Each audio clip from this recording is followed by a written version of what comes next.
Hare Krishna devotees, today's shloka for the day is shloka number 21 of chapter 7.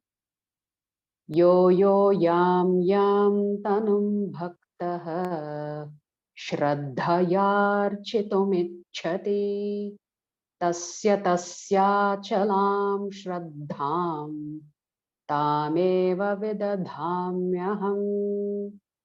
Yo yo yam yam tanum bhaktaha Shraddhayarchitumicchati tasya chalam shraddham tameva vidadhamyaham. Yo yo yam yam tanum bhaktaha shraddhayarchitumicchati tasya chalam shraddham tameva vidadhamyaham. Word for word meaning and translation by His Divine Grace A.C. Bhaktivedanta Swami Srila Prabhupada ki jai. Yaha yaha, whoever, yam yam, whichever, tanum, form of a demigod, bhaktaha, devotee, shraddhaya, with faith, architum, to worship, ichchati, desires, tasya, to him, achalam, steady, shraddham,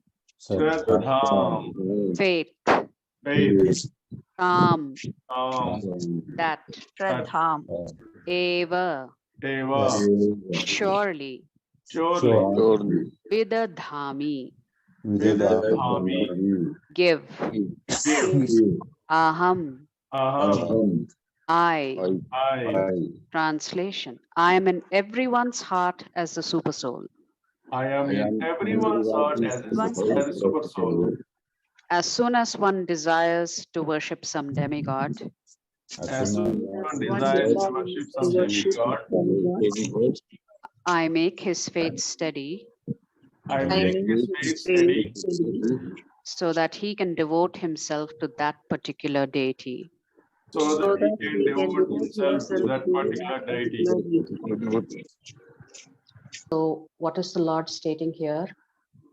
That if we have the desire to worship any demigod, then the Lord makes that person's faith steady, so that such a devotee can gain faith and grow in their faith to that particular devotee.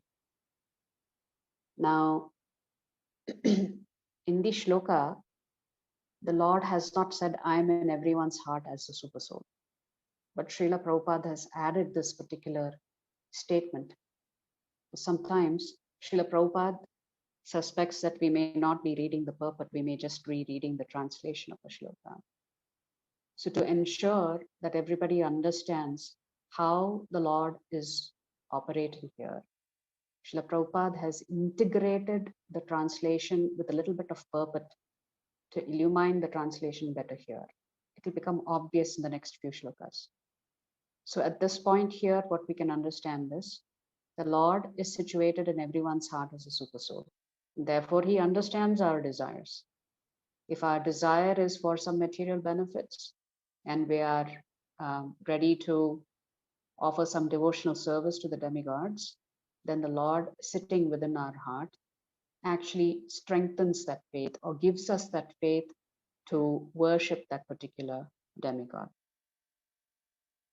So you may ask, if the Lord has already said, why should we worship the demigods when he has already stated that it is better to worship me? Now, the reason for that is that the Lord gives you some independence. and the Lord does not interfere with that independence. So whatever it is that you would like to do, although the Lord's ultimate instruction is that in 18.66 is that we should give up all engagements, and as Prabhupada says, we have to fully surrender to Krishna. That, he says, will make us truly blissful and happy. But nevertheless, sometimes the Jivatma is not ready to surrender to the Supreme Lord, but they are willing to do some amount of bhajante or prapadyate to the demigods. So this actually shows the large-heartedness of the Supreme Lord. The Supreme Lord can simply command us and say, you worship me or else, or you worship me and nobody else. But the Lord understands that each of us are in a different journey when it comes to the elevation of our spiritual consciousness. So one can ask the question, so why does the Lord create faith in people towards demigods? Is that not inappropriate? So let's take a simple mundane example. The parents may give toys to their young children. A little girl may play with dolls. And by playing with the dolls, the girl or the young child develops some love, affection, and an attachment towards those dolls. So the parents are aware that that doll is not real. The parents are aware that the child is innocent. Yet they encourage the child to develop some attachment towards that doll because the child is developing the qualities of how to exhibit love, care, and affection. And as the child grows up and outgrows the doll, that love, care, and affection will be directed towards human beings. So by doing this, the parents are inculcating in the young child to become socially responsible when they grow up. Similarly, the Supreme Lord as our parent is aware of our ignorance. He is aware that if we worship the demigods, it's not the real thing. But still, he allows us to engage in the worship of demigods for the purposes of material gains because he knows by doing that, our faith is developing.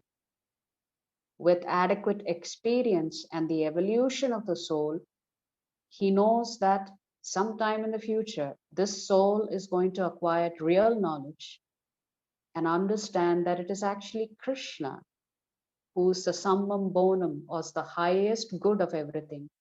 Then at that time, that Jivatma will surrender to the Supreme Lord. So the Lord is so kind that he does not reject you when you're ready to worship somebody other than him. So you can understand that the Lord is not a jealous God. There are other religions that talk about Lord being a jealous God. But Krishna is not jealous. Even though he has created you and you've directed your attention to someone else for worship, he does not reject you. Which means he is not concerned about his own glorification here. He is concerned about your elevation, the elevation of your consciousness. So naturally, when we develop love and affection towards somebody, we are going to glorify that person. So Krishna is not even restricting you from glorifying the demigod, even though he knows that he is the source of the demigods. So essentially, whether we recognize Krishna's position as a Supreme Lord or not, whether we glorify the Supreme Lord or not, even if they are ready to glorify a demigod who is subservient to him, Krishna still allows you to develop that faith for that demigod with the expectation that in the future, your faith in Krishna will develop. So essentially, the Lord is saying, he facilitates this faith and he elevates your consciousness. And therefore, behind all of this is the Paramatma Super Soul. That is the reason why Prabhupada has added that first sentence here, which says that I am in everyone's heart as a super soul. Although Krishna is not mentioning that in the shloka, Prabhupada wants to make it very clear to you that whatever desires that you have, even if it means a desire to worship the demigod, it's Krishna who's giving you that faith. Demigods cannot give you that faith. Demigods cannot elevate your consciousness. So behind the scenes, it's Krishna who's giving you that faith, Krishna who's giving you that devotion towards that demigod. So once the Jivatma understands this, then they'll be ready to surrender to the Supreme God. If you like our videos, please subscribe to our channel and turn on the bell notification. If you'd like to join our classes every day, please check the details in the description section of this video. We look forward to serving you.